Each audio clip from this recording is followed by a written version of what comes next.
ನನ್ನ ನೆಲದ ಭಾಷೆಯು ದೂರ ಬಲು ದೂರ, ಈ ಮನಕಂತೂ ದಾರಿ ತೋರುತ್ತಿದೆ. ಆ ಭಾಷೆಯದೇ ಬೆಳಕು ಬೆಳಕುವ ಬೆಳಕು ಬೆಳಕುವ. ದೂರ ಎಷ್ಟೇ ಹೋಗಿ ಈ ಭಾಷೆಯಿಂದ ದೂರವಾಗಲಾರಿರಿ. ವಿಮಲ್, ನಮ್ಮ ಭಾಷೆ ಕೇಸರಿ.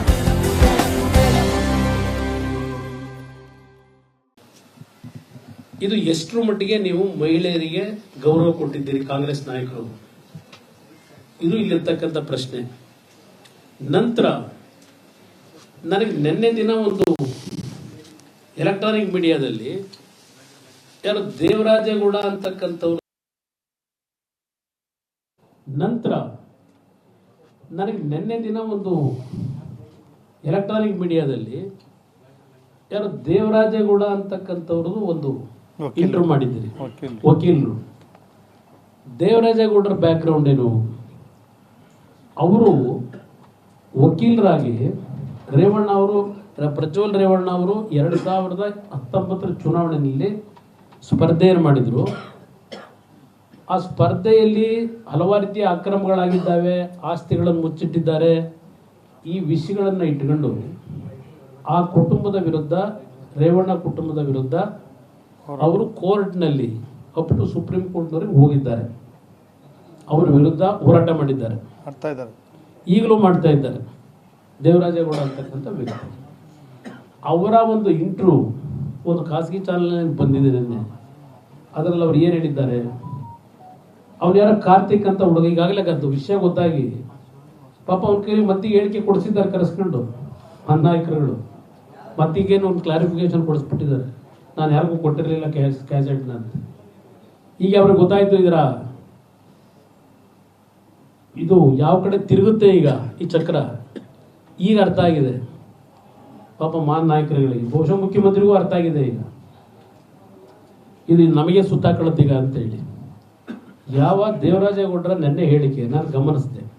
ಅವ್ರು ಹೇಳಿದ್ದಾರೆ, ಈ ವ್ಯಕ್ತಿ ಕುಮಾರ್ ಅಂತಕ್ಕಂಥ, ಕಾರ್ತಿಕ್ ಅಂತಕ್ಕಂಥವನು ನನ್ನ ಮುಂದೆ ನನ್ನ ಕಚೇರಿಗೆ ಬಂದ, ಈ ಒಂದು ಕ್ಯಾಸೆಟ್ ವಿಷಯದಲ್ಲಿ ಏನೋ ಒಂದು ಸ್ಟೇ ತಗೊಂಡಿದ್ದಾರೆ, ಇಂಜೆಕ್ಷನ್ ತಗೊಂಡಿದ್ದಾರೆ, ಇದನ್ನು ವೆಕೇಟ್ ಮಾಡಿಸ್ಬೇಕು ಅಂತ ಹೇಳಿ ಅವ್ರ ಮುಂದೆ ಬಂದ ಅಂತಕ್ಕಂಥ ವಿಷಯ ಏನಿದೆ. ನೀವು ಅದನ್ನು ನೋಡ್ಬಿಟ್ರೆ, ಅದಕ್ಕೆ ಡೀಟೇಲ್ ನಾನು ನೋಡಿಲ್ಲ, ನಾನು ಕಾರಲ್ಲಿ ಬರ್ಬೇಕಾದ್ರೆ ಈ ವಿಷಯ ಗೊತ್ತಾಯ್ತು ನನಗೆ. ನೀವು ನೋಡ್ಬಿಡಿ ಇದನ್ನು, ಅವ್ರು ಏನು ಹೇಳಿದ್ದಾರೆ ಅಂತೇಳಿ. ನಂತರ ಆಮೇಲೆ ಮಾತನಾಡ್ತೀನಿ ಸ್ವಲ್ಪ. ಇವತ್ತು ನನಗೋಸ್ಕರ ನಾಡಿನ ಜನತೆ ಹೆಣ್ಣುಮಕ್ಳೇನಿದ್ದಾರೆ ಅವ್ರಿಗೋಸ್ಕರ ಸ್ವಲ್ಪ ಸಮಯ ತಗೋತೀನಿ ನಿಮ್ಮಿಂದ, ಯಾರಿಗೂ ಅನ್ಯಾಯ ಆಗಬಾರದು. ಸೌಂಡ್ ಬಿಡಪ್ಪ, ಅವ್ರಿಗೆ ಕಾಣಲ್ಲ, ಅವ್ರಿಗೆ ಕಾಣಲ್ಲ.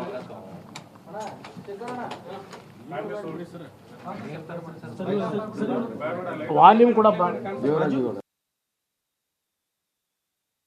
ಏನಪ್ಪ ಅಂತಂದ್ರೆ ಈ ಥರ ಎಲ್ಲ ವಿಡಿಯೋ CD ಬಗ್ಗೆ ಅವರು ಸ್ಟೇ ತಗೊಂಡಿದ್ದಾರೆ. ಸೊ ಅದರಿಂದ ಇದನ್ನು ಒಂದು ಅಬ್ಜೆಕ್ಷನ್ ಹಾಕೊಂಡ್ರೆ ಅದೇ ಸೂಚನೆ ಹಾಕಟ್ಟಲ್ಲ, ಏನು ವಿಡಿಯೋ ಬಾಯಿ ನೋಡೋಣ, ಅಬ್ಜೆಕ್ಷನ್ ಹಾಕಿ ನೋಡ್ಬೇಕಲ್ಲ ಅಲ್ಲಿ.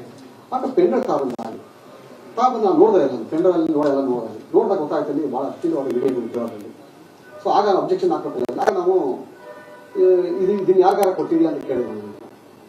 ಅಣ್ಣ ಈಗಾಗಲೇ ಕಾಂಗ್ರೆಸ್ ಕೆಲವು ವಿಡಿಯೋಗಳು ತಗೊಂಡ್ಬಿಟ್ಟಾರೆ, ಇಸ್ಕೊಂಡ್ಬಿಟ್ಟಾರೆ ಅಲ್ಲಿ.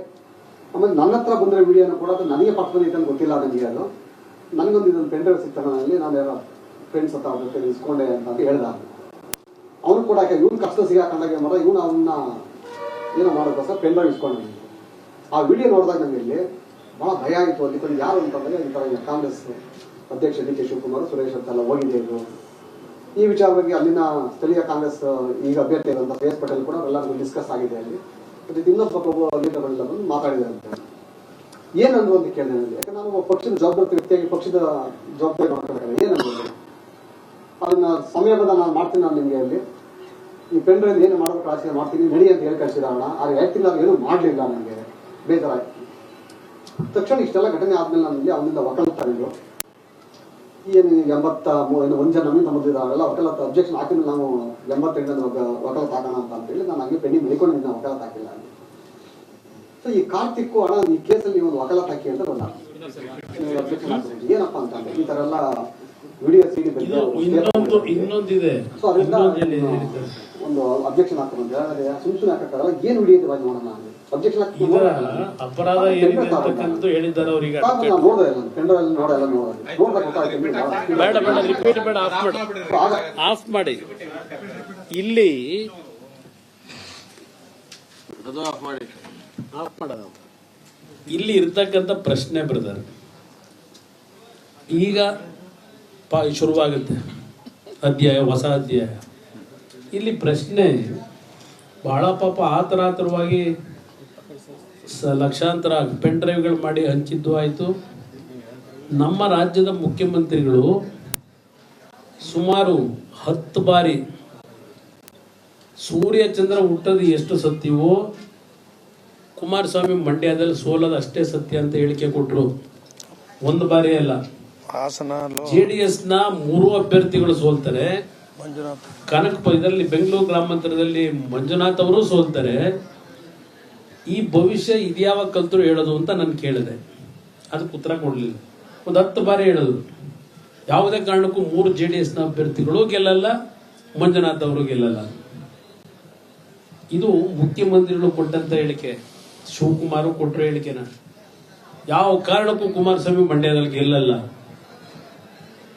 ಮತ್ತು ಮಂಜುನಾಥ್ ಅವರು ಯಾವ ಕಾರಣಕ್ಕೂ ಗೆಲ್ಲಲ್ಲ ಅಂತಕ್ಕಂಥದ್ದನ್ನ ಪದೇ ಪದೇ ಹೇಳ್ತಾ ಬಂದರು. ಅಂದ್ರೆ ಅವ್ರ ಧೈರ್ಯ ಎಲ್ಲಿ ಬಂತು ಇದು ಹೇಳೋದಕ್ಕೆ? ಮಂಡ್ಯದಲ್ಲಿ ಗೆಲ್ಲಲ್ಲ ಮತ್ತು ಮಂಜುನಾಥ್ ಅವರು ಯಾವ ಕಾರಣಕ್ಕೂ ಗೆಲ್ಲಲ್ಲ ಅಂತಕ್ಕಂಥದ್ದನ್ನ ಪದೇ ಪದೇ ಹೇಳ್ತಾ ಬಂದರು. ಅಂದ್ರೆ ಅವ್ರ ಧೈರ್ಯ ಎಲ್ಲಿ ಬಂತು ಇದು ಹೇಳೋದಕ್ಕೆ? ಇದನ್ನ ಇಟ್ಕೊಂಡಿದ್ರಲ್ಲ, ಇದನ್ನ 21ನೇ ತಾರೀಕು ಬಿಟ್ರಲ್ಲ ಮಾರ್ಕೆಟ್ಗೆ, ಇದು ಅವರಿಗೆ ಗ್ಯಾರಂಟಿ. ಇದೊಂದು ಗ್ಯಾರಂಟಿ ಸ್ಕೀಮು. ದೇವರಾಜೇಗೌಡ ಪ್ರತಿಕ್ರಿಯೆಯನ್ನ ಕೊಟ್ಟಿದ್ದಾರೆ. ಕಾರ್ತಿಕ್ ಗೌಡ ವಿಡಿಯೋ ಬಿಡುಗಡೆಯನ್ನ ಮಾಡಿದ್ದಾರೆ ಅಂತ ಹೇಳಿ ಸ್ಟೇಟ್ಮೆಂಟ್ ಕೊಟ್ಟಿದ್ದಾರೆ. ಕಾಂಗ್ರೆಸ್ ಬಳಿ ಹೋದೆ, ನ್ಯಾಯ ಸಿಗಲಿಲ್ಲ ಅಂತ ಕೂಡ ನಾನು ಹೇಳಿದ್ದೇನೆ.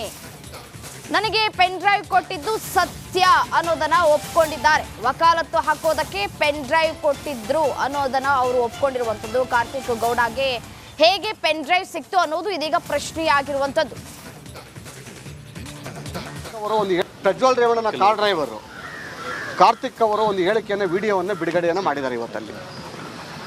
ಆತನೇ ಹೇಳಿದನಲ್ಲಿ ನಾವು 12-13 ವರ್ಷದಿಂದ ನಾನಲ್ಲಿ ಪ್ರಜ್ವಲ್ ರೇವಣ್ಣನ ಕಾರ್ ಡ್ರೈವರ್ ಆಗಿದ್ದೆ. ನಾನಲ್ಲಿ ಅವರಿಂದ ಭಾಳ ನೋವಿಗೆ ನಾನು ಸಿಲಿಕೊಂಡಲ್ಲಿ, ಅವರಿಂದ ಭಾಳ ತೊಂದರೆಗೆ ಅನುಭವಿಸಿ ನಾನಲ್ಲಿ ನನ್ನ ಆಸ್ತಿನ ಕಳ್ಕೊಂಡೆ. ನನ್ನಲ್ಲಿ ನನ್ನ ಹೆಂಡತಿ ನನ್ನನ್ನು ಕಿಡ್ನಾಪ್ ಮಾಡಿದ್ರು. ನನಗಲ್ಲಿ ಭಾಳ ತೊಂದರೆ ಕೊಟ್ಟರು. ನನಗಲ್ಲಿ ನಾವು ಯಾವ ಕಂಪ್ಲೇಂಟ್ ಕೊಟ್ಟರು ಕೂಡ ಆಗಲಿಲ್ಲ. ಅಲ್ಲಿ ಯಾವ ಕಾಂಗ್ರೆಸ್ನವ್ರ ತಕ್ಕ ಹೋದ್ರು ಕೂಡ ಭಾಳ ಇಂಪಾರ್ಟೆಂಟ್ ಪಾಯಿಂಟ್ ಇದು. ನಾವು ಕಾಂಗ್ರೆಸ್ನವ್ರ ತಕ್ಕ ಹೋದ್ರೆ ನ್ಯಾಯ ಸಿಗಲಿಲ್ಲ ನಮಗೆ ಅಲ್ಲಿ. ಹಾಗಾಗಿ ನಾನು ಹೋರಾಟಗಾರರು ದೇವರಾಜೇಗೌಡರು ಅಂತೇಳಿ ದೇವರಾಜೇಗೌಡರು ತ ಲಾಯರ್ ಆಗಿದ್ದರಿಂದ ಅದಕ್ಕೆ ಬಂದು ನನ್ನ ನೋವನ್ನು ಹೇಳ್ಕೊಂಡೆ ಅಂತ ಹೇಳ್ತೇನೆ. ಸತ್ಯ ಅದು, ಒಪ್ಕೋತೀನಿ. ಅಲ್ಲಿ ಫಸ್ಟ್ ಪಾಯಿಂಟು ಕಾಂಗ್ರೆಸ್ನವ್ರ ತಕ್ಕ ಹೋಗಿದ್ರು ಕೂಡ ನ್ಯಾಯ ಸಿಗಲಿಲ್ಲ ಅಂತ ಹೇಳೋರಿ ಅಂತ ಅಂದರೆ ಇದು ಫಸ್ಟ್ ಪಾಯಿಂಟ್. ಇದು ಸೆಕೆಂಡ್ ಪಾಯಿಂಟ್ ಏನು ಅಂತಂದರೆ, ನನ್ನ ಮೇಲೆ ಪ್ರಜ್ವಲ್ ರೇವಣ್ಣವರು ಅಶ್ಲೀಲ ವಿಡಿಯೋಗೆ ಸಂಬಂಧಪಟ್ಟಂತೆ ಸ್ಟೇನ ತಂದಿದ್ದಾರೆ. ಅಲ್ಲಿ ಆ ಸ್ಟೇನ ವೆಕೆಟ್ ಮಾಡಿಸಿ ಅಂತೇಳಿ ನಾನು ಒಂದು ಪೆನ್ ಡ್ರೈವನ್ನ ದೇವರಾಜೇಗೌಡರಿಗೆ ಕೊಟ್ಟು, ವಕೀಲರಿಗೆ ದೇವರಾಜೇಗೌಡರಿಗೆ ಕೊಟ್ಟರು ಅಂತೇಳಿ ಒಪ್ಕೊಂಡಿದ್ದಾನೆ ಅವನಲ್ಲಿ. ಸೆಕೆಂಡ್ ಪಾಯಿಂಟ್ ಅಡ್ಮಿಟೆಡ್ ಇದು. ಸೊ ಅಲ್ಲಿಗೆ ಅಶ್ಲೀಲವಾದಂಥ ಪೆನ್ ಡ್ರೈವರ್ ಕಾರ್ತಿಕ್ ಹತ್ರ ಇತ್ತು ಅಂತ ಆಯ್ತು ಅಲ್ಲಿಗೆ. ಆ ಪೆನ್ ಡ್ರೈವ್ನ ಯಾಕೆ ನನಗೆ ಕೊಟ್ಟರು ಅಂತ ಅಂದರೆ, ನಾನೊಬ್ಬ ವಕೀಲರಾಗಿರೋದ್ರಿಂದ ಅಲ್ಲಿ ಅವನ ಕೇಸಲ್ಲಿ ನಾನು ವಕಾಲತ್ತು ಹಾಕೋಕ್ಕೋಸ್ಕರ ಆತನೇ ಒಪ್ಕೊಂಡಿದ್ದಲ್ಲಿ ಅವರಿಗೆ ವಕಾಲತ್ತು ಮತ್ತು ಕೋರ್ಟಿಂದ ಬಂದಂಥ ಸಮನ್ಸ್ ಕಾಪಿಯನ್ನು, ಫೈಲ್ ಡಾಕ್ಯುಮೆಂಟ್ಸ್ಗಳನ್ನ ಕೊಟ್ಟು ಪೆನ್ ಡ್ರೈವ್ನ ಕೊಟ್ಟೆ ಅಂತ ಒಪ್ಕೊಂಡಿದ್ದಾನೆ. ಇದು ಥರ್ಡ್ ಪಾಯಿಂಟ್, ಅಡ್ಮಿಟೆಡ್ ಪಾಯಿಂಟ್ ಇದು. ಅದಕ್ಕೆ ಅಬ್ಜೆಕ್ಷನ್ ಹಾಕಬೇಕು ಅಂತೇಳಿ ಅವ್ನು ಹೇಳಿದ್ದ. ಅಲ್ಲಿ ನಾನೊಬ್ಬ ವಕೀಲರ ಹತ್ರ ಯಾವುದೇ ಕಕ್ಷಿದಾರ ಬಂದಾಗ ಅಲ್ಲಿ ಸತ್ಯಾಸತ್ಯತೆ ಅಂತ ತಿಳ್ಕೊಂಡು ನಾವಲ್ಲಿ ಅದಕ್ಕೆ ಅಬ್ಜೆಕ್ಷನ್ ಹಾಕಬೇಕಾದ್ರೆ ನಮ್ಮ ವೃತ್ತಿ ಧರ್ಮ ಅದು. ಸೊ ಆತನೇ ಪೆನ್ ಡ್ರೈವ್ ಇದೆ ಅಂತ ಒಪ್ಕೊಂಡಾದ್ಮೇಲೆ ನನಗೆ ಪೆನ್ ಡ್ರೈವ್ ಕೊಟ್ಟಿ ಅಂತ ಅವ್ನು ಒಪ್ಕೊಂಡಿದ್ದಾನಲ್ಲಿ ಅದು ಸತ್ಯ. ಅದು ನಾನು ಪೆನ್ ಡ್ರೈವ್ ಇಸ್ಕೊಂಡಿದ್ದೆ. ನಾನು ಈ ಮಾಧ್ಯಮದ ಮುಖಾಂತರ ರಾಜ್ಯದ ನಾಗರಿಕರಿಗೆ ಮತ್ತು ರಾಷ್ಟ್ರೀಯ ಎಲ್ಲ ನನ್ನ ಮನುಕುಲಕ್ಕೆ ನಾನು ಇವತ್ತು ಒಂದು ಸಂದೇಶವನ್ನು ಕೊಡಲಿಕ್ಕೆ ಇಚ್ಛೆಪಡ್ತೀನಿ. ನಾನು ಏನು ಅಶ್ಲೀಲ ವಿಡಿಯೋಗೆ ಸಂಬಂಧಪಟ್ಟಂತೆ ರಾಜ್ಯಾದ್ಯಂತ ಸುದ್ದಿಯಾಗಿ ಹಾಸನ ಸಂಸದ ಅಂತ ಪ್ರಜ್ವಲ್ ರೇವಣ್ಣನ ಅಶ್ಲೀಲ ವಿಡಿಯೋಗೆ ಸಂಬಂಧಪಟ್ಟಂತೆ ಇವತ್ತು ದೇಶದಲ್ಲಿ ದೊಡ್ಡ ಸಂಚಲನ ಮೂಡ್ತಾ ಇದೆ. ಇದಕ್ಕೆ ಸಂಬಂಧಪಟ್ಟಂತೆ ಇವತ್ತು ಪ್ರಜ್ವಲ್ ರೇವಣ್ಣನ ಕಾರ್ ಡ್ರೈವರು ಕಾರ್ತಿಕ್ ಅವರು ಒಂದು ಹೇಳಿಕೆಯನ್ನು ವಿಡಿಯೋವನ್ನು ಬಿಡುಗಡೆಯನ್ನು ಮಾಡಿದ್ದಾರೆ. ಪೃಥ್ವಿರಾಜೇಗೌಡ ವಕೀಲರು ಒಪ್ಕೊಂಡಿದ್ದಾರೆ. ಪ್ರಜ್ವಲ್ ಡ್ರೈವರ್ ಏನಿದ್ದಾರೆ ಅವ್ರು ಬಂದು ನಮಗೆ ಪೆನ್ ಡ್ರೈವ್ ಕೊಟ್ಟಿದ್ದು ಸತ್ಯ, ಕಾಂಗ್ರೆಸ್ನವರ ಬಳಿ ಹೋದೆ, ಬಟ್ ಆದರೆ ಅವರು